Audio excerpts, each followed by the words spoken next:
Hey Internet, ever since Trump took office, there's been a lot more disagreement between Republicans and Democrats that I've seen happen, and I finally got around to making a video on my feelings about it.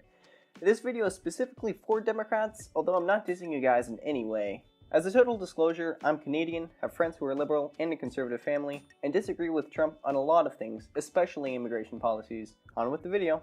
If you've seen literally any news site recently, odds are about 1 out of every 1 articles is about something terrible Trump himself or his administration did. This got me thinking a bit. Why exactly do news sites keep covering him? And should they stop? The obvious reason that they keep talking about him is that it gets them a lot of views and shares. This video by CGP Grey explains it great, and that the thing that gets people's attention are not articles that are funny or sad, it's those that make you angry. Another reason I found people read the articles was to share with their Trump supportive friends to try and persuade them. Would this work? Almost certainly not. To explain why, let's turn to flat earthers, a classic example of trying to convince people, mostly because when I look at the horizon, I see a curve. One technique to persuade flat earthers I see quite often are articles saying how to prove the earth is round.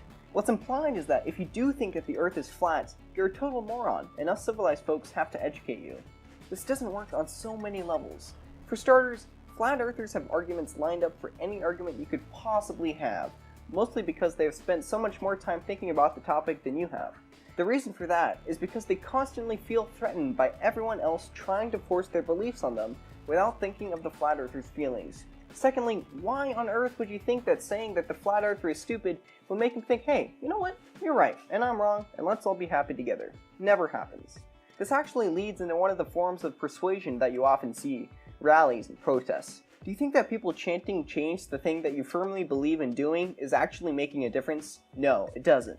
What actually happens, and is the same case for any group of people, is that it makes them think those who oppose them more as a separate group of people, which makes it easier to say that the guys calling for change suck.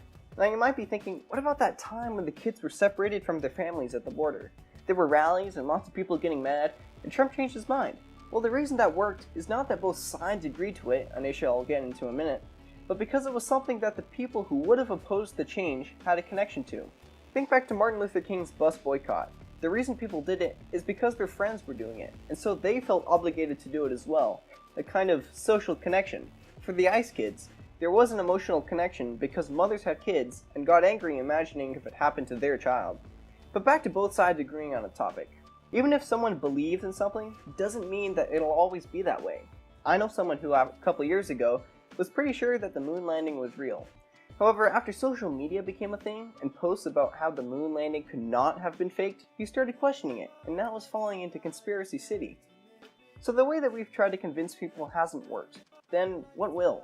It's all about connections. Even if you're pretty sure that you're right, you don't have to be that guy and blast your opinion on everyone who even remotely disagrees with you.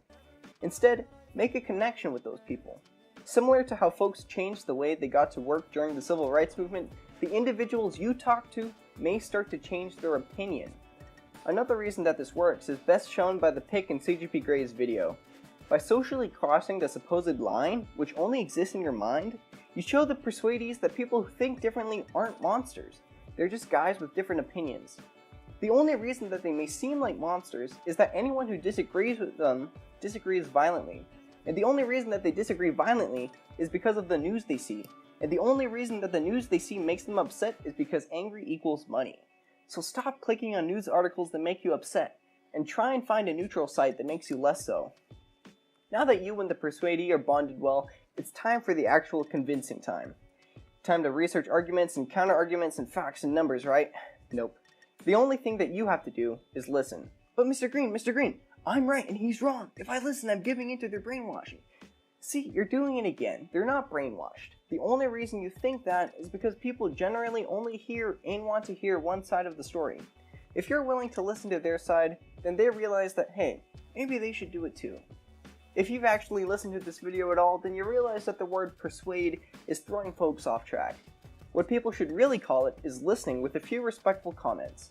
Even if persuadees start to make you angry, just remember that being angry isn't part of persuading others, it's only persuading you. So for the next couple weeks, start to listen. Then others will start listening back. Thanks for watching, guys. This is my first video on YouTube, so comment below on anything you think I should do for my next video. Until then, have a good one.